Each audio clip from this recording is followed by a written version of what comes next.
খাদিজা বললে ভালো লাগে না? প্রথম নারী যিনি কালিমা পড়ে ইসলাম ধর্ম গ্রহণ করেছেন,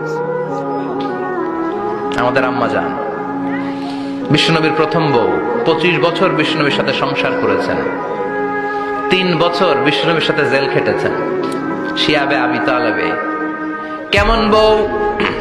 জামাইও জেলখানায়, বউ জেলখানায়। বিশ্বনবীর সবগুলো বাচ্চা সন্তান, ছেলে মেয়ে এই মহিলার গর্ভ থেকে এসেছে, একজন ছাড়া, ইব্রাহিম বিশ্বনবীর আরেক বউ মারিয়ার গর্ভে এসেছে, বাকি সব খাদিজার গর্ভে। যে আমরা ফাতেমা, বিশ্বনবীর কন্যার নাম কি? ফাতেমার মায়ের নাম কি? খাদিজা। সুবহানাল্লাহ। ফাতেমা, রুকাইয়া, উম্মে কুলসুম, জায়নাব, এই 4 জনের মাই খাদিজা।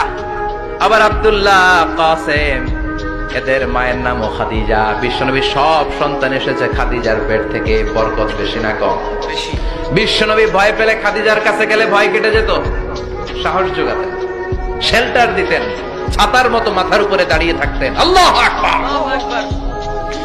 বিশ্বনবী বলতেন, রুজিকতু হুব্বাহা, খাদিজার ভালোবাসা আমার অন্তরে আল্লাহ রিজিক হিসেবে দিয়েছে। আবার বিশ্বনবী বলতেন, আল্লাহ যেই কিয়ামতের দিন বন্ধু বন্ধুরে চিনবে না, ভাই ভাইরে চিনবে না, কেউ কাউরে চিনবে না, ওই কঠিন দিনে আমি আমার খাদিজারে যেন ভুলে না যাই, আমার খাদিজারে যেন দেখা মাত্রই চিনতে পারি এটা আমার খাদিজা। খাদিজাকে নিয়ে মা আয়েশা একদিন একটা কটু কথা বলেছিল, ও নবী, কবে আপনার এই বুড়ি মহিলা, বুড়ি বউ খাদিজা ইন্তেকাল করেছে, তারপরে কত সুন্দরী সুন্দরী বউ আমরা এসেছি, আমার ভালো লাগে না? খালি বুড়ির কথা কম কেন? খালি বুড়ির কথা স্মরণ করেন। আমরা আছি, আমাদের দিকে তাকান, আমরা কত সুন্দরী, আমরা কত ভালো। বিশ্বনবী রেগে গেলেন, মা আয়েশাকে এইভাবে ধরলেন। জীবনে কোনোদিন কোন স্ত্রীর গায়ে হাত তোলে নাই, শুধু ওই দিন মা আয়েশাকে এইভাবে ধরেছিলেন আর বলেছিলেন, আয়েশা খবরদার, জীবনে এই কথা বলবা না। আমার খাদিজা আমার বিপদের দিনের সঙ্গিনী, তোমরা আমার সুখের দিনের সঙ্গিনী। তোমরা কেউ আমার সাথে জেল খাটো নাই, খাদিজা আমার সাথে জেল খেটেছে 3 বছর। কয় বছর? 3 বছর। খাদিজা যখন ইন্তেকাল করলো, বিশ্বনবী কবর দিলেন, দোয়া করলেন আর কাঁদলেন। সাহাবারা দোয়া শেষে চলে যায়। আবু বকর বললেন, নবী, কবর দেয়া হলো, খাদিজাকে দোয়া করা হলো, এবার চলেন। বিশ্বনবী তবুও যান না। বিশ্বনবী বললেন, আবু বকর, তোমার মনে চাই তুমি ঘরে ফিরে যাও, আমি যাব না, আমি দাঁড়িয়ে থাকবো। খাদিজার কবরের 3টা প্রশ্নের জবাব আমি বিশ্বনবী দিয়ে তারপরে ঘরে ফিরে যাব। সাইয়েদনা জিবরাইল এসে বললেন, নবী, আর কান্না করবেন না, আর দাঁড়িয়ে থাকবেন না, আর বায়না ধরবেন না, বন্ধুর সাথে চলে যান।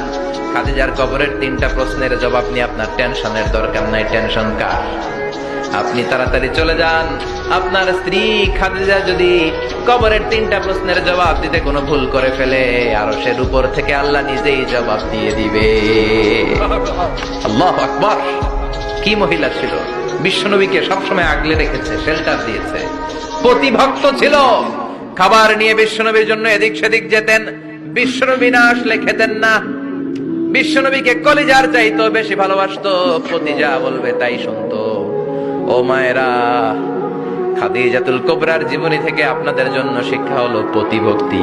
কি ভক্তি? এখন প্রতিভক্তি নাই, আমরা করি নারী ভক্তি। এখন নারী নির্যাতন কমে গেছে বাংলাদেশে, বেড়ে গেছে পুরুষ নির্যাতন। কথা কম। এখন আমরা ভক্তি করা লাগে, আমরা ভক্তি না করলে ঘরে খাওয়ান নাই, এরকম ঝামেলা আছে না নাই? কথা বলেন। আপনাদের নাগাইশের মহিলারা অনেক ভদ্র, নাগাইশের মহিলারা নিশ্চয়ই পতিকে অনেক ভক্তি করে। মায়েরা, বোনেরা, আপনার স্বামী যদি আপনার উপর নাখোশ থাকে, আপনার ইবাদত আপনাকে বাঁচাতে পারবে না। বিশ্বনবী ফাতেমাকে বললেন, ফাতেমা, তুমি বিশ্বনবীর মেয়ে হতে পারো, কিন্তু আলী যদি তোমার উপর নাখোশ থাকে, তোমার সব শেষ, সব শেষ। আবার বিশ্বনবী বললেন, আমি যদি এক আল্লাহ ছাড়া কারো সামনে মাথাটা নত করার বিধান দিতাম, এক আল্লাহ ছাড়া যদি কাউকে সেজদা করতে আমি বলতাম, আমি দুনিয়ার সব নারীদের বলতাম, স্বামীর পায়ে সেজদা দিয়ে পড়ে থাকো। কি সম্মান আল্লাহ দিলেন স্বামীকে! আপনার জান্নাত আপনার স্বামীর ভেতরেই। স্বামীকে সন্তুষ্ট করেন, স্বামীর আনুগত্য করেন, দেখবেন ফ্যামিলিটা সুন্দর হবে।